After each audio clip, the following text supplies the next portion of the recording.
Okay. All right, good morning. Oh, all right. One person had a good morning. I heard that. All right. Happy Thursday. You're almost there. I'm almost there.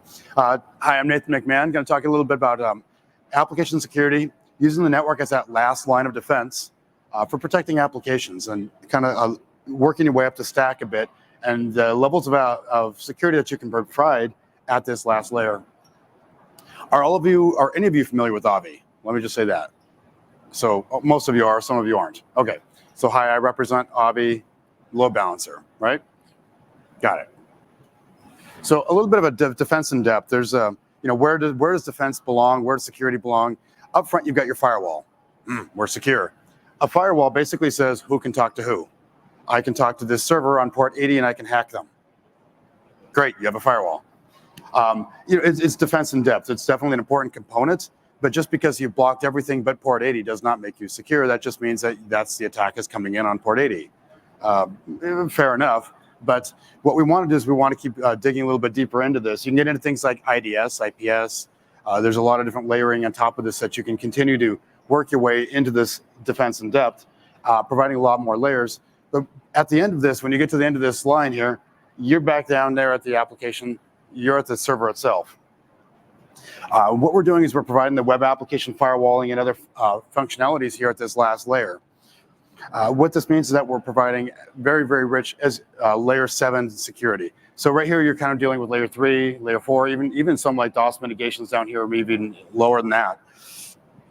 As you get to that the application, though, that's really where the heart and soul of what people are trying to attack is going to be all about. At the end of the day, you want your application to be available. So that means pick on something like an HTTP web server. That HTTP web server has to be exposed over HTTPS. So as much defense in depth as you have up front here, you're still providing direct access to that application. And that's how you're getting hacked. And so this is the last line of defense before we hand this off to the app. A lot of times the applications team says, yeah, we've got it. We're coding our applications to be secure, to be this, to be that. We don't need to have we don't need a WAF. We don't need any additional, we'll do it ourselves. That history has shown that is not true at all. A good example is, doesn't matter how perfect that application team is, how perfect that they've coded their application and they've done everything right and they've made sure and they've checked and double checked, they're still using open source code from this, from that, from everything. Log4j is a wonderful example of this. Yeah, they coded their app perfectly. They made no mistakes, but the software that they're using has mistakes in it. And suddenly now all of your applications are exposed to something like Log4j, where somebody can go and send a malicious query and basically take over that application server and exfiltrate the database, whatever they want. And so an example of something like that is, great, now we need to go along and we need to go and patch all of our servers. And if you look at something like a large bank, for instance, they'll have thousands and thousands of applications representing hundreds of thousands of servers, and no one knows who owns them. It's a multi-year-long process to get them upgraded. Great, in a couple of years, we're going to be secure. So this is where you start getting into this last line of defense, where we can go and hit a button, have them all effectively virtually patched in seconds. So this is where we're providing that last layer of security, that defense in depth. At this layer, we can be providing a lot of different actions, and it depends upon where we're at. DOS mitigations. Hopefully, you've mitigated your DOS kind of attacks much further upstream here. But if not, even as you get to this last layer, you are still providing DOS mitigations. There's your usual SYN flood attacks, your ping of death, your, walk through all of this. We're doing SSL termination at this last layer. That also means that from the purposes of things like an IDS, IPS, being able to look into that traffic and see what's going on, when that traffic is coming in, it's SSL encrypted. It used to be that you could just simply go and give a copy of that SSL certificate to your extra hop, to your IDS, to any devices like that. And we got used to the fact that SSL, it wasn't really secure, it was mostly secure. But now with things like perfect forward secrecy, you really can't do that anymore. You cannot have that SSL certificate just be in lots of places. It's intentionally much harder to do because it's intentionally eliminating that man in the middle. So you're putting that SSL termination point at the load balancer. So now we're stripping off SSL. We can read into the application itself. You can still be doing things like your IDS, IPS, But in many cases, what you actually need to do is you need to have your IDS IPS tapping in back here. So it does mean that there's a little bit of a change as you start getting into things like TLS 1.3, the nature of how and where you're doing this. There's other ways to do this, by the way, but that's generally what you're going to see is that's where we're doing the last line of SSL. Therefore, that's where we also then get to read into the application itself and see what's going on. We can get into things like the rate shaping and more functionalities like that. Again, generally you're doing that up front, but it can also depend upon the level of rate shaping you're doing. There's rate shaping saying, I want to limit you to 100 connections per second. It's connection based, it's simple, it's pretty straightforward, but it can be something a little bit more robust, like if I'm selling concert tickets, this concert goes on sale at 1 o'clock, and at 1 o'clock everybody slams the site and your site's really busy, and somebody wants to go and hack your site. I'm going to go and pay $20 to rent a botnet, 10,000 bots that are all going to slam your site, except they're all going to get to that, and they're going to get to that caption, they're going to be denied.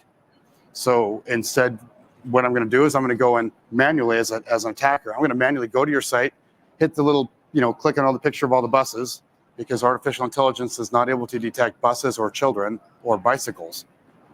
Think about how we're going to have self-driving cars. I wish, good luck there. But right, I go and click on all the picture of the buses. Now I've gotten past the CAPTCHA. Now I've gotten to the application server. Now I've got this wonderful JSession ID, and I'm going to take that session ID. I'm going to go and hand it off to my 10,000 bots, and they're all going to go and slam your site, bypassing your security. That's where, again, rate shaping can be done at layer 2, like layer 3, how many TCP connections. It can also be how many requests has this session ID made to your site over the last X number of seconds, minutes, etc. So we can keep working our way up the stack across this. ICAP integration with devices like Lastline. And then when you really get to the more, you're kind of, this is more like kind of starting at layer 2, layer 3, and working your way down to layer 7. I probably should flip this. And get into web application firewall. As we keep working our way more and more up the stack, we get more and more into layer 7. And the more layer 7 we get, the more CPU, the more intense, and the heavier it gets. What that means is that the heavier it gets, it also means computationally it's more expensive, which means it's more complexity for you, it's more cost for you. So what we want to do is we want to take a step back and say, okay, we can do maximum security everywhere, all the time, for everything. And if you're able to do that, good on you. But back here in reality, that will probably never happen. There's a limit to how much security you can enforce, because it is very expensive to do, not just money-wise, but time-wise and complexity-wise. And there's like, whoa, so what we want to do is we want to start getting into things like classification, identifying users, identifying threats, identifying attackers. We can look at who the attacker is or who the person is that's coming in. Geolocation, which country are they coming from? Do I do business with this country? No. Then let's not let them in, or let's enforce higher layers of security. Naturally, here in the US, we want to blame Canada.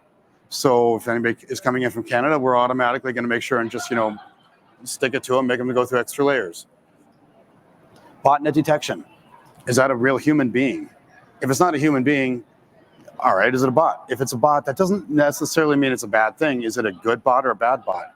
You want Bing, Google, etc. You probably want them to go to your site and scan it. But there's about 1,000,001 different bots out there that all say that they're Google. So is that Google, or is that, not Google. So we want to be able to detect who this is. We still may allow them into the site, but if it's Google, let them through, let them scan. If it's somebody who says that they're Google and they're not, we want to redirect them to a competitor, naturally. So botnet identification, IP reputation. With IP reputation, you can hook into things like WebRoot and tools like this to be able to understand that this user, this attacker, this IP address, etc., has been doing something malicious somewhere else on the internet yesterday, today, 5 minutes ago. Have that idea of what they're doing. Not just that if they've been doing attack, but if they're doing some sort of scanning. Maybe they've been doing something like, maybe they're coming from a Tor proxy. So if they're coming out of a Tor router there, then are they doing? They may not be doing something bad, but they're clearly trying to obfuscate who they are. So automatically that should raise our suspicious level. So with that, again, with the identification, we can say, we want to not just turn on security everywhere. This guy is already, raised 1, 2 flags for us. And of course, there's user authentication. You can tying into things like, making sure the user logged in. They say that, who they are. We're not necessarily the authority on who they are, but let's tie into LDAP, let's tie into Workspace ONE, let's tie into SAML, let's tie into all of these other components here and say, who is this user? Are they somebody that we want to our site, or are they not? Based upon that, let's go and bump up the security. Let's go and force them to go through an extra layer of security. Let's have them go through an antivirus, maybe. So let's encourage that enforcement point. As a load balancer, we're basically a traffic cop, right? We can decide where to send people based on layer 7 information. At its most primitive level, we're spamming packets across servers for high availability and load balancing. But at a more advanced level, we can say, based upon this information, I want them to go through and hit last line. Based upon this, I want them to go and hit, they need to go through that antivirus detection, and we're going to kick them out to that. Based upon this, we're going to go and enforce higher layers of application firewalling. So identify the client, and then based upon that, let's do more interesting enforcement. All right, I'm dropping into one of my demo systems. Hopefully you can read that, a little bit of this. So I can go and turn on different layers of security in different places. When we're doing this, there's not like one security checkbox and hit that checkbox and you have security. Yeah, sorry, it doesn't work that way. We can enforce security in a lot of different ways and in a lot of different places. Everything from its most primitive, like DDoS mitigations, things like that are going to be turned on and running constantly. I got to zoom out a little bit, sorry. All right, I have this application that's cleverly called WAF demo, which is being hit with a couple different application attacks. I can go and see what's happening. I can go and see the end user experience. If you haven't seen Àvi before, it might be hard to read from the back, but this is just showing the end user experience, the timing, how long it took them to connect over the internet, how long the server took to pick up the connection, how long the server took to generate the content, and how long it took to return it. Hang on a second. Thank you. I've got to make sure I get my best side. So just different ways that we can visualize this. First and foremost, when it comes to security, if you can't visualize what's happening, it's really hard, if not impossible, to secure it. A lot of times you see a lot of security devices and a lot of security components. I have no idea what's going on. It's so complicated, and it's cool because it looks really, it's got a lot of meat to it. It's got all sorts of, like, okay, but is it good? I don't know. It just looks complicated. Complex security is generally not security. Complex security is usually something that makes you feel really good, gives you job security, and you have no idea if you did it right or not. That's not to say that security is easy, but with something like this, we want to make sure the visibility of the analytics is something that's really critical to what we're looking at and ensuring it's working the way we want. With this example, with this demo system, I can go and look in. This one we got getting hit with a load generator traffic. So we got a bunch of application attacks and things that are going on with this. I'm going to flip over to the security page here.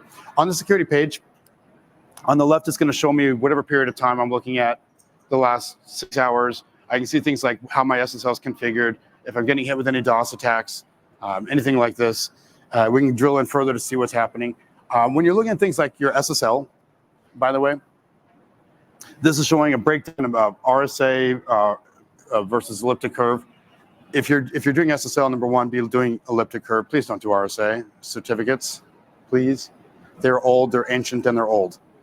And everybody still uses them anyway because everybody's coming off of a hardware load balancer, and these hardware load balancers have these old ASICs in them that haven't been revved in 7 years.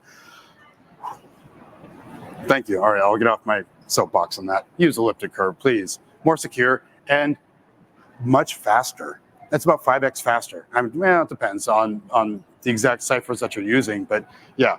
So this is showing me a breakdown of what my, again, load generator. What you're going to see in real life, if you give us an elliptic curve and an RSA certificate, it'll be 99.9% all traffic is going to be using elliptic curve, because you can give us both types of certificates, and if the client doesn't support elliptic curve, we'll use RSA.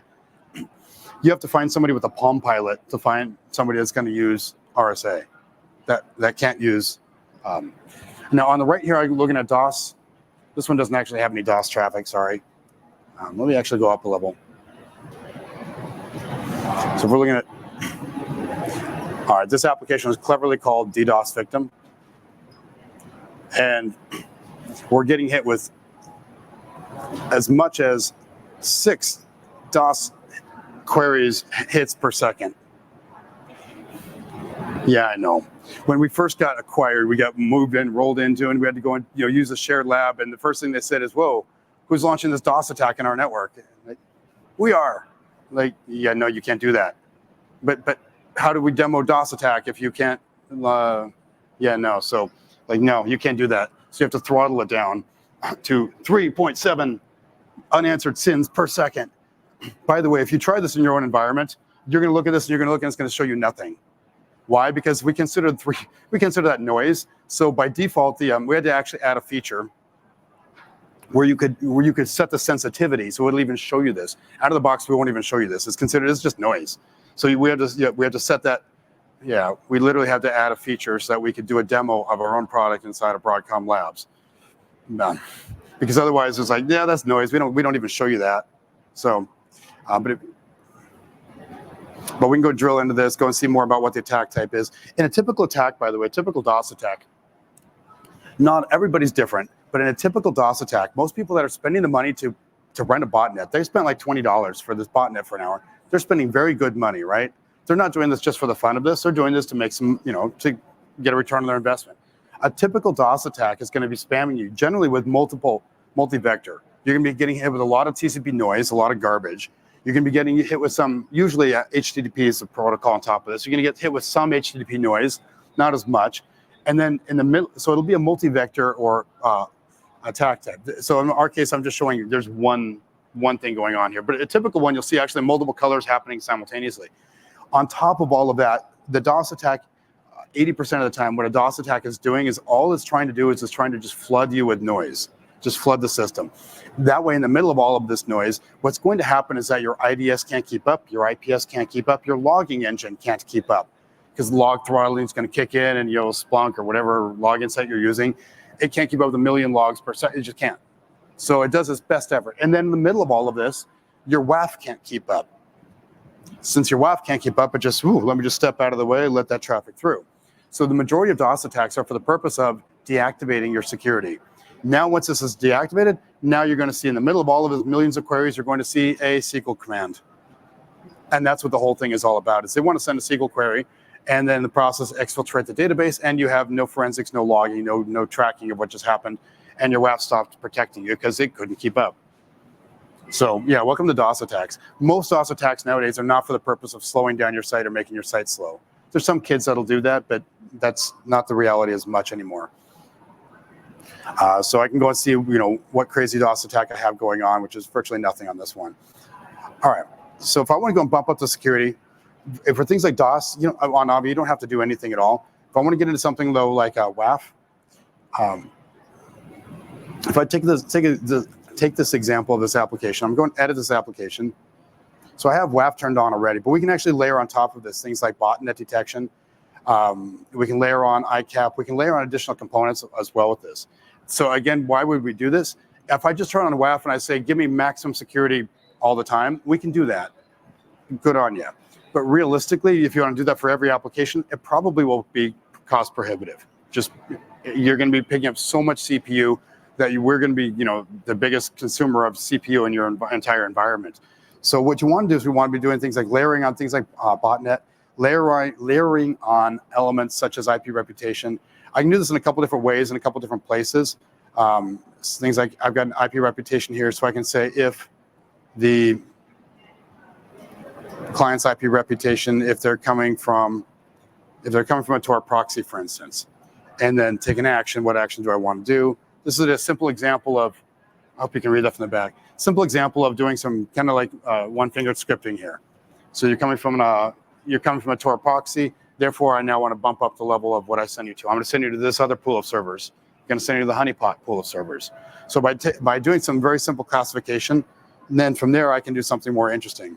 We can layer on additional things if the IP reputation, if if the client IP is something, if. So keep layering on more elements like this. If they're coming from some other DOS attacker countries. Make sense? So what we're doing is just really simple. I'm just saying, let's identify who the client is, and then based upon that, what that action could be. The action could be something like going through WAF. The action could be something like I still want to let them in, but I'm going to send them to a different pool of servers. The action could be something like I just want to bump up the logging level just to make sure that they get logged.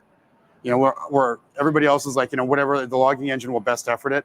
With them, no, this is a priority log, because I want to make sure if like a log throttling kicks in, this is my priority logs to because this guy's coming from a Tor proxy. He's doing something. I want some forensics later. So yeah, I'm gonna let him in, but I care more. So just different ways that we can go about looking at this, or different ways that we can go about identifying. This is within a virtual service, within a policy. You can also do this. We can do something custom as well through things like DataScript. But if we go and say something like if the client IP, if the reputation, whatever it's going to be, the client IP for something like this, we can go and do something like create an IP list and say if they're coming from an IP address or if they're coming from a country code. So country code.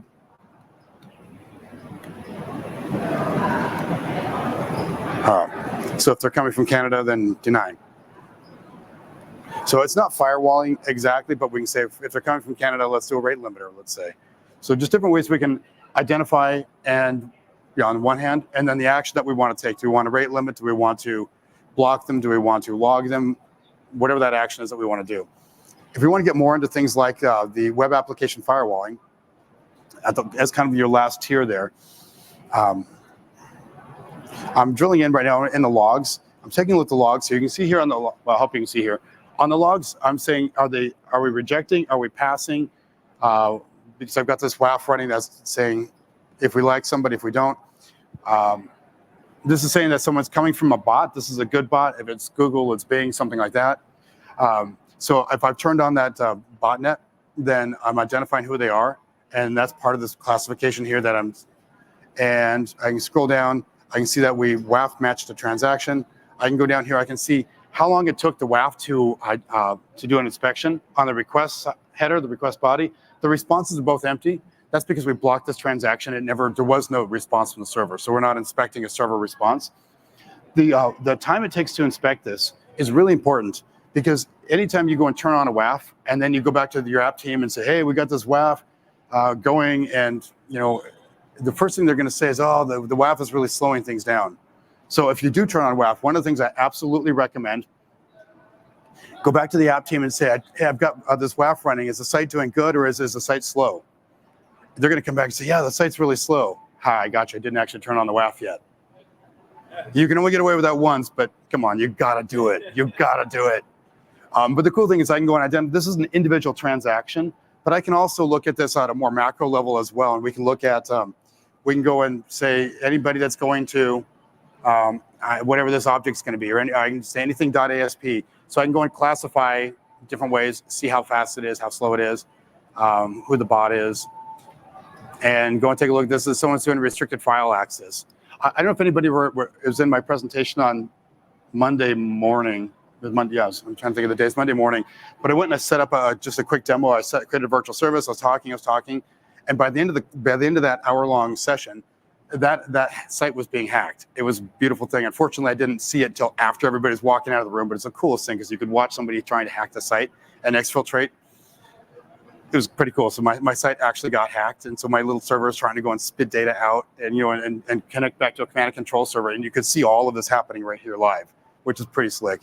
Unfortunately, I didn't see it until after the presentation, but it was a cool thing. All right. Sorry, get back on foot. The guy back there is like, he's nagging at me. All right, so I can just go set up the WAF, go set up the WAF policy, go and turn on whatever feature set I want to turn on. So I just kind of want to close this a little bit with two things. You can turn on WAF everywhere all the time. You can turn on every security feature. If you do, that's cool. What you're going to run into is you're going to run out of CPU. Hopefully all of you are familiar with Àvi and the fact that it's a scalable architecture. So we can just go and pick up more CPU. I mentioned before that DOS attacks and things like this, they want to slam you with so much traffic that you can't keep up, and therefore the WAF will just step out of the way and let traffic through. And people are like, no, my WAF can push a gig of traffic, 10 gigs of traffic. No, what it does is it drops into a layer 2 bump on the wire mode and lets the traffic through. So the cool thing about Àvi is the scalable architecture of it is that we can pick up more CPU cores we need, handle that volume, and then drop that CPU when we don't need it. So it is scalable. Next thing about this is the visibility and analytics. Didn't spend a lot of time in that, but just being able to see what's happening, see what's going on. Recommendation engine to try to simplify things. The reality of security is it's really hard. It just is. If you do this for a living, this is all you do for a living, terrific. there's generally two use cases with us. We find that there's people who want to provide load balancing as a service, and they want security on top of that. There's then the other use case is I'm a hardcore security guy, and this is all I do for a living. For that, we have a 5-day WAF class, just WAF. But if you want to just turn it on and provide security, block log4j attacks, block SQL injection, literally turn it on, and you're good to go. The visibility analytics will tell you what it's seeing. It'll tell you if it's like we have recommendations based upon what we're seeing, what you need to change.